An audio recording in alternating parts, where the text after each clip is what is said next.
राधे राधे सभी को। कैसे हो सब लोग। मैं अर्चना वृंदावन से अपने यूट्यूब चैनल पर आप सभी का स्वागत करती हूँ। भांजी की शादी का दूसरा पार्ट और वीडियो तो मेरी कंट बनी रखी है, पर मुझे डालने में लेट हो रहा है क्योंकि अभी शादी के ही फंक्शन में चल रहे हैं हम, तो इसलिए। और यहाँ पे यहीं तक की वीडियो हमने एंड की है, पहला जो पार्ट था, क्योंकि मामा के पैरों में रंग लग रहा है। तो हमारे एमपी में लड़कों के पैरों में भी महावर लगता है, क्योंकि हम मामा मामी को लेना है कन्हर। तो कन्हर क्या होता है, ये जो कि अभी आप लोग देख रहे हो कि लड़की ससुराल से जो गहने आए हैं और साड़ी आई है, चढ़ाव के बाद उसने सारी चीज़ें पहनी है और इसके बाद वो बैठ चुकी है कन्नर में। तो जो मामा साड़ी चीकट की लाता है उसको इस तरीके से साड़ी को करके और इसके यहाँ ऊपर से धागा वो किया जाता है। नीचे लड़की को बैठा लिया है और लड़की के जो लट है बालों की और लड़की की माँ की जो बालों की लट है, दोनों को मिला के एक घड़ा में बताशों का पानी बनाना पड़ेगा थोड़ा सा, और दोनों की लटों से डाला जाएगा, जो कि मामा माई वो पानी को चुरुआ लगा के और अपने मतलब हाथ में आके पानी पिएंगे। तो ये वाला जो फंक्शन है यही मामा मामी का मुख्य फंक्शन है। एक होता है जो चीकट वाला और दूसरा होता है ये वाला। तो इसके लिए मेरा व्रत भी था, जो कि मतलब पूरा दिन रात का सफ़र किया और दूसरे दिन व्रत था, तो हमने कुछ खाया पिया नहीं। और जिस दिन हम यहाँ पे भांजी की शादी थी उसी दिन भांजे की लगन सगाई थी और मंडप था, तो हमने वो चीज़ एंजॉय नहीं करी, यहाँ पे की। तो यहाँ पे देखो सारे मामा बैठे हुए हैं और जो नाव है वहाँ से घड़ा में बतासे वाला पानी वो कर लिया है और लड़की की माँ पीछे बैठी हुई है, जो कि उसके सर में से एक लठ ली जाएगी और एक लड़की की सर में से ली जाएगी। दोनों को एक साथ पकड़ के उसके ऊपर से पानी डालेंगे, जो कि लड़की के पहले तो लड़की के हाथ में गिरेगा और लड़की के हाथ के नीचे रहेंगे मामा मामी के हाथ। तो सभी लोग एक एक हाथ लगाएंगे, दो दो, और जितना जिसके हाथ में पानी आएगा 2-3 बार ऐसे इस तरीके से करते हैं, उसको पिएंगे। तो इससे पुण्य भी मिलता है, मामा मामी तर भी जाते हैं। तो इसको व्रत किया। तो बस यहाँ पे कन्हर बोलते हैं, तो कन्हर लिया। कन्हर का जो प्रोग्राम है बहुत अच्छे से हुआ। आप लोग भी यहाँ पे आवाज़ के साथ एंजॉय करिए।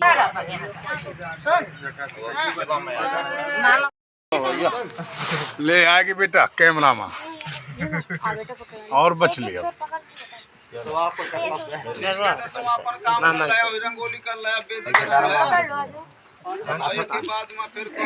कन्हल लेने के बाद यहाँ पे फेरों का टाइम हो चुका था, जो कि यहाँ पे बस कन्हल लेके लड़की जाएगी। तो ये तो ससुराल की तरफ से जो साड़ी आती है चढ़ाई की, वो पहन के कन्हल लिया जाता है।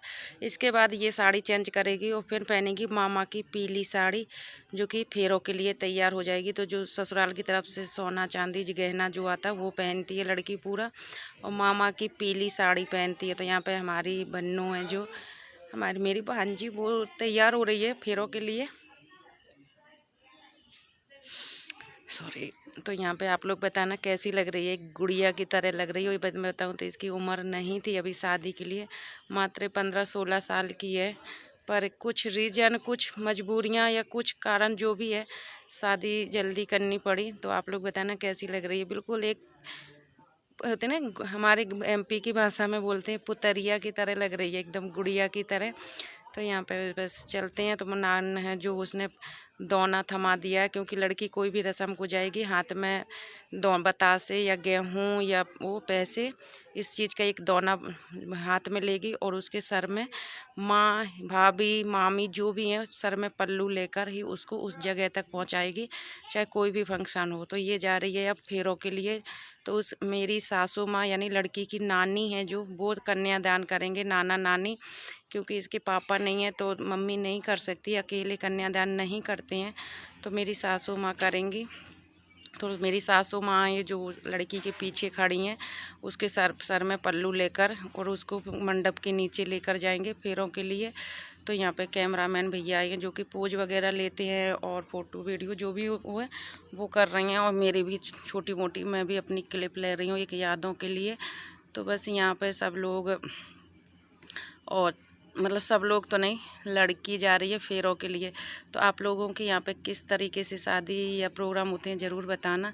तो ये अभी भांजी की शादी के ही प्रोग्राम आप लोगों को दिखा रही हूँ। नेक्स्ट प्रोग्राम भांजी की शादी के ही आएंगे। तो यहाँ पर हम ज़्यादा दिन जैसे कि रहे नहीं, जितने एक दो घंटा ही रहे, तो बस वही शूट किया, वही मैं आप लोगों को दिखाऊंगी। तो यहाँ पे मंडप है जो कि फेरों के लिए लड़का आ चुका है। तो लड़का यहाँ पे बैठा हुआ है और मैं भी आपको बता दूं, तो आप लोग अगर सोचो कि लड़का ने सिर पे क्या बांध रखा, तो यही हमारा एक जो शगुन दूल्हा के लिए होता है। बाकी तो जो फैशन की पगड़ी होती है उसको भी बांधते हैं, पर मुख्य यही है, इसको पहन के ही फेरे पड़ेंगे। चाहे वो राजा महाराजा का लड़का हो, दूल्हा हो, या गरीब का हो, मैं या जिसका भी हो, मतलब दूल्हा इस जो सर में मोर बोलते हैं हमारे यहाँ, इसी मोर को ही पहनकर ही फेरे पड़ेंगे। तो बस यहाँ पे दूल्हे राजा आकर बैठ चुके हैं। यहाँ पे हमारी दुल्हन है वो भी आ गई है, और तो पंडित जी बैठे हैं। यहाँ पे जो गुलाबी कुर्ता और वाइट सा जैकेट पहनी, ये मेरे ससुर जी हैं, यानी लड़की है जो उसके नाना जी, और पीछे लड़की के पीछे मेरी सास, लड़की की नानी। तो नाना नानी कन्यादान करेंगे। तो कन्यादान का जो भी प्रोसेस होता है वो पूरा संपन्न करेंगे, जो कि आप लोग वीडियो के थ्रू देख रहे हो। मैं इतने अच्छे से नहीं बता सकती क्योंकि वीडियो देख के गला भी भर रहा है, और इतनी मेरे को नॉलेज भी नहीं है। तो मंत्रों के जरिए जो भी रीति रिवाज होते हैं पूरे उसी तरीके से शादी हो रही है। तो यहाँ पे आप लोग भी आवाज़ मंत्रों के साथ एंजॉय करिए।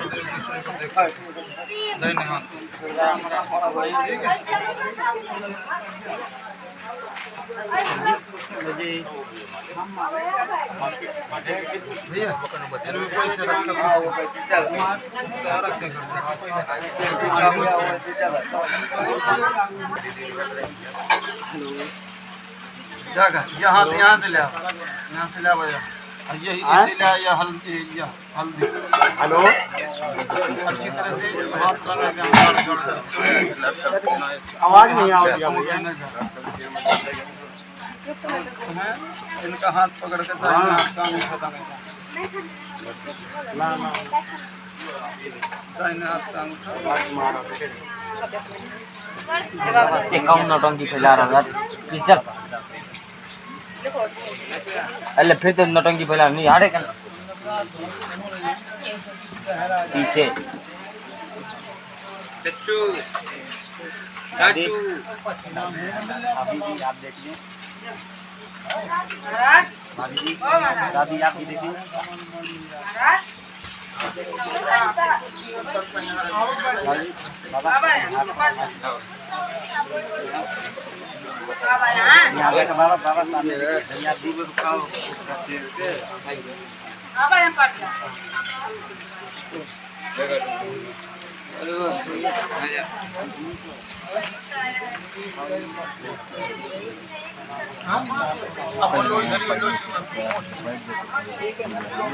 दोनों आ रहा था, हाथ किए जा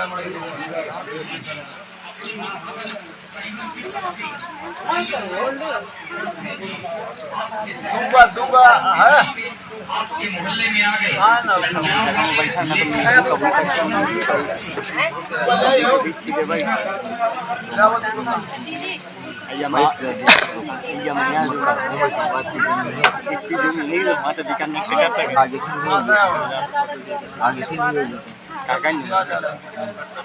काट देना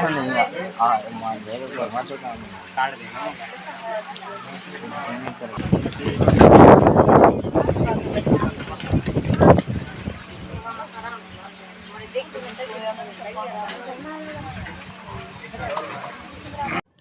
तो यहाँ पर कन्यादान का जो प्रोसेस था वो संपन्न हो गया। पीले हाथ हो गए लड़की के। पीले हाथ करते ही लड़की पराई हो जाती है। तो बस यहाँ पे सासू माँ हैं जो मेरी लड़की की नानी, वो लड़की के पीले हाथ करेंगी और इसके बाद बस लड़का को सौंप दिया जाएगा। तो बस लड़की पराई हो जाएगी। तो यहाँ पे जैसे कि लड़की को वो कन्यादान कर दिया है, लड़की आके लड़का के बाएं अंग या दाएं अंग जो भी आप बोलते हैं, मुझे नहीं पता है, वहाँ पे आके बैठ चुकी है। और बस यहाँ पे पैर पूजने का जो होगा वो सिलसिला, आप लोगों के यहाँ पे इसको क्या बोलते हैं मुझे नहीं पता, पर हमारे यहाँ पे इसको पैर पूजना ही बोलते हैं। तो बस जो जिन्होंने कन्यादान लिया नानी नाना ने, वो पैर पूजेंगे। अगर माँ बाप पोते या कोई भी जो भी कन्यादान लेता है वो लोग कन्यादान करने के बाद पैर पूजते हैं, अपनी श्रद्धा से जो होता है वो करते हैं। इसके बाद दूसरा नंबर मामा मामी का ही आता है पैर पूजने के लिए। तो जैसे यहाँ पर मम्मी पापा ने पैर पूजा, फिर इसके बाद हमारा नंबर आया। हम लोगों ने पैर पूजा और विदाई का इंतज़ार नहीं किया, फिर हम घर निकल आए, क्योंकि यहाँ पे जो भांजी की शादी है यहाँ पे के भी फंक्शन थे जो कि मामा मामी को ही करने हैं। और एक होता है कि हमारी तरफ भीकी डलती है, तो भीकी में ही हर रिश्ता मायने रखता है, मौसी का, मामी का, बुआ का, नानी का, सब मतलब हर रिश्ता में, चाची जो भी है, जितने हम रिश्ते होते हैं सभी की भीकी डलना ज़रूरी होती है। तो यहाँ पे भीकी का टाइम हो चुका था, तो हम लोग निकल आए थे। फेरे भी नहीं हुए कन्यादान करके, पाँव पूज के, क्योंकि मेन चीज़ मामा का क्या था, चीकट, कन्नर और पैर पूजना। तो ये हम अपना जो मेन चीज़ थी वो किए हमने। और बस इसके बाद तो एक होता है कि भाई शादी है, इतने दिन रहना है, ये चीज़ें, पर बाकी 3 ही वो होते हैं। तो यहाँ पे हमने पहले तो जाके चीकट दी, जिसको आप लोगों की भाषा में भात बोलते हैं, हम लोगों के यहाँ MP में उसको चीकट बोलते हैं। तो यहाँ पे चीकट दी। इसके बाद हमने वो वीडियो नहीं बनाई है क्योंकि अच्छा नहीं लग रहा था, और बच्चे साथ में थे नहीं तो कौन बनाता।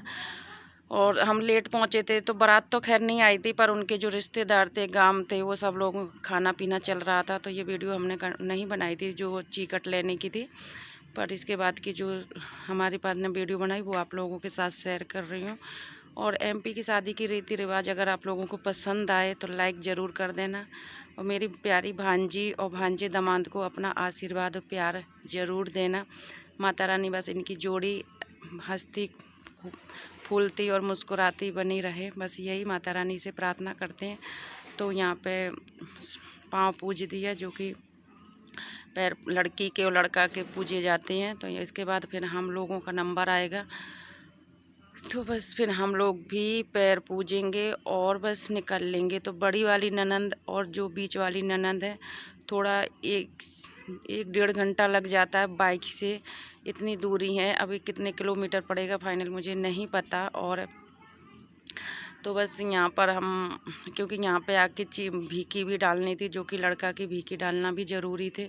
तो और विदाई का काफ़ी लेट था, बहुत टाइम लगता, कम से कम पता चला था बाद में 3:30 बजे के आसपास विदाई हुई थी। तो यहाँ पे 12 बजे के आसपास, 11 से 12 बजे के आसपास भीकी का टाइम था, तो इस वजह से हम लोग निकल आए थे। तो बस शादी, खुशी होती है कि शादी में जाएंगे, शादी अटेंड करेंगे, सब बहुत खुशी होती है। पर लड़की की शादी में जो मेन चीज़ होती है ना, लास्ट का, वो दिल को हिला देता है, चाहे वो अपनी लड़की हो या पराई लड़की हो। विदाई का जो एक टाइम था ना, होता है ना, सच बताऊं तो मुझे ये नहीं लगता कि मेरी लड़की नहीं है या मेरा इससे कोई रिश्ता नहीं है या कोई रिश्ता है तब मुझे फीलिंग आती है, ऐसा बिल्कुल भी नहीं है। अगर लड़की की विदाई होते हुए मैं देखती हूँ ना, तो मैं खुद रोने लगती हूँ। तो यहाँ पे जब हमें कन्हल लेना था तभी हम लोग नहा लिए थे, क्योंकि नहाकर ही कन्हल लेते हैं। शादी वाले दिन पूरे दिन मामा मामी का व्रत होता है, व्रत करने के बाद सब कुछ जो होता है वो है। पर जो इसके बाद जब कन्हर का टाइम आता है तब नहाकर ही कन्हर लिया जाता है, तो नहा के पाँव पूजे जाते हैं। तो उसी टाइम पे हमने नहा लिया था कन्हर लेने से पहले। तो यहाँ पे बस जैसे ही मम्मी पापा कन्यादान करके पाँव पूछ के गए हैं, जैसे ही पंडित जी ने आवाज़ हमें भी लगा दी कि माई मामा को बुलाओ, तो बस हम लोग गए। और जैसे पंडित जी और बताते गए उसी हिसाब से हम पैर पूजने का जो हमारा काम था वो करते गए। हालांकि हमारे बगल में जो बैठे हुए हैं हमारे पति देव सब कुछ जानते थे, ऐसा कुछ नहीं था। पर वो पता है अपने घर की शादियों में या जहाँ उन्हें शादी पंडिताई नहीं करनी है तो वो बिल्कुल नॉर्मल सिंपल रहते हैं, बस वही हिसाब से वही चीज़ बर्ताव फॉलो करते हैं जो एक आम इंसान करते हैं, पंडित जी के मंत्रों का उपचारों का काम। तो वो चुपचाप ही उसी हिसाब से उस काम को करते हैं और जहाँ उन्हें पंडिताई करते हैं तो वो अपनी पंडिताई पूरी। यहाँ पे जैसे कि वो एक मामा बन के बैठे हुए हैं और सामने पंडित जी बैठे हैं, तो सिर्फ वो पंडित जी की बातें और वही कर रहे हैं, कोई अपनी पंडिताई का मतलब वो भी नहीं करते हैं। तो ये चीज़ मुझे इनकी बहुत अच्छी लगती है।